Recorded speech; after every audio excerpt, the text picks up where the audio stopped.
Fed hikes its benchmark interest rate by 0.75 percentage point, the biggest increase since 1994. Key points. The Federal Reserve raised its benchmark interest rates 0.75 of a percentage point in its most aggressive hike since 1994.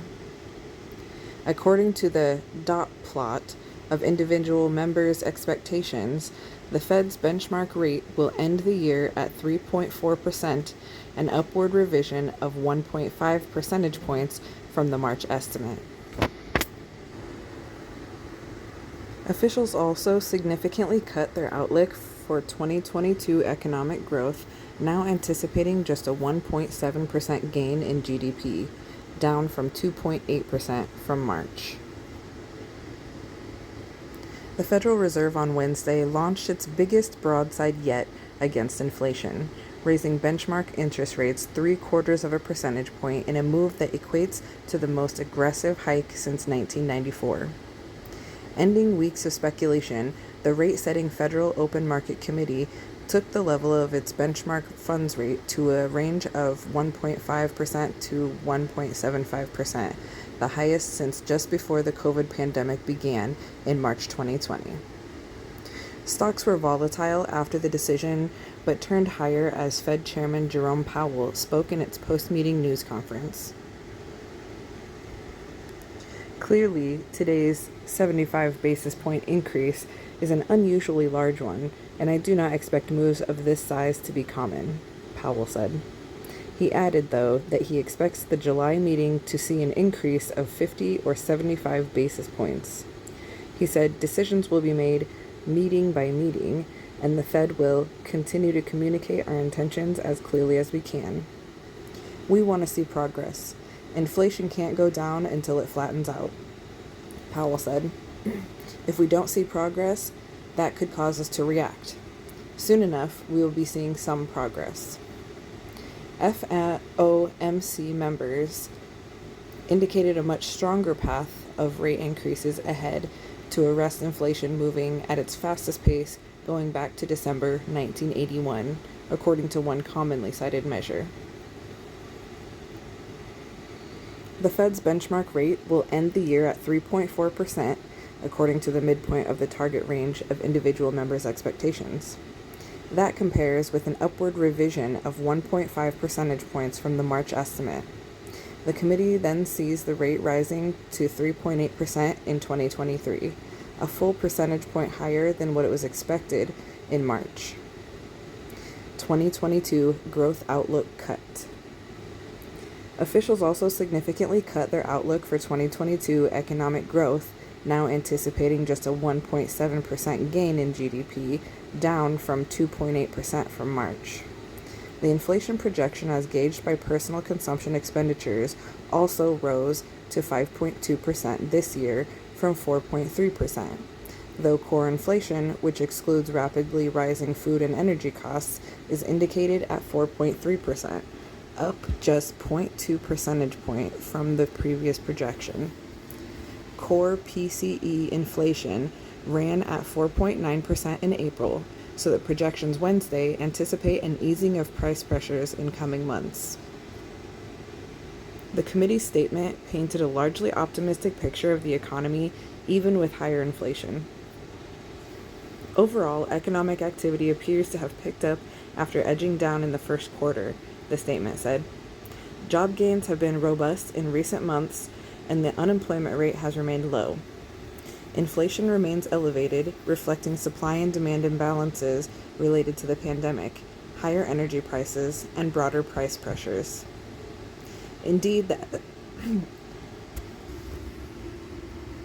estimates as expressed through the committee's summary of economic projections see inflation moving sharply lower in 2023, down to 2.6% headline and 2.7% core, expectations little changed from March. Longer term, the committee's outlook for policy largely matches market projections, which see a series of increases ahead that would take the funds rate to about 3.8%, its highest level since late 2007. The statement was approved by all FOMC members except for Kansas City Fed President Esther George, who preferred a smaller half-point increase. Banks use the rate as a benchmark for what they charge each other for short-term borrowing. However, it feeds directly through to a multitude of consumer debt products, such as adjustable rate mortgages, credit cards, and auto loans. The funds rate also can drive rates on savings accounts and CDs higher, though the feed-through on that generally takes longer. Strongly committed to 2% inflation goal. The Fed's move comes with inflation running at its fastest pace in more than 40 years. Central bank officials use the funds rate to try to slow down the economy, in this case to tamp down demand so that supply can catch up. However, the post-meeting statement removed a long-used phrase indicating that the FOMC expects inflation to return to its 2% objective and the labor market to remain strong. The statement only noted that the Fed is strongly committed to the goal. The policy tightening is happening with economic growth already tailing off while prices still rise, a condition known as stagflation. First quarter growth declined at a 1.5% annualized pace, and an updated estimate Wednesday from the Atlanta Fed through its GDP Now tracker put the second quarter as flat. 2 consecutive quarters of negative growth is a widely used rule of thumb to delineate a recession. Fed officials engaged in a public bout of hand-wringing heading into Wednesday's decision. For weeks, policymakers had been insisting that half-point or 50 basis point increases could help arrest inflation.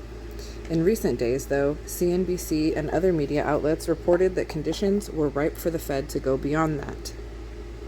The changed approach came even though Powell in May had insisted that hiking by 75 basis points was not being considered. However, a recent series of alarming signals triggered the more aggressive action. Inflation as measured by the Consumer Price Index rose 8.6% on a yearly basis in May. The University of Michigan Consumer Sentiment Survey hit an all-time low that included sharply higher inflation expectations. Also, retail sales numbers released Wednesday confirmed that the all-important consumer is weakening, with sales dropping 0.3% for a month in which inflation rose 1%. The jobs market has been a point of strength for the economy, though May's 390,000 gain was the lowest since April 2021. Average hourly earnings have been rising in nominal terms, but when adjusted for inflation have fallen 3% over the past year. The committee projections released Wednesday see the unemployment rate, currently at 3.6%, moving up to 4.1% by 2024. All of those factors have combined to complicate Powell's hopes for a soft or softish landing that he expressed in May. Rate tightening cycles in the past have often resulted in recessions.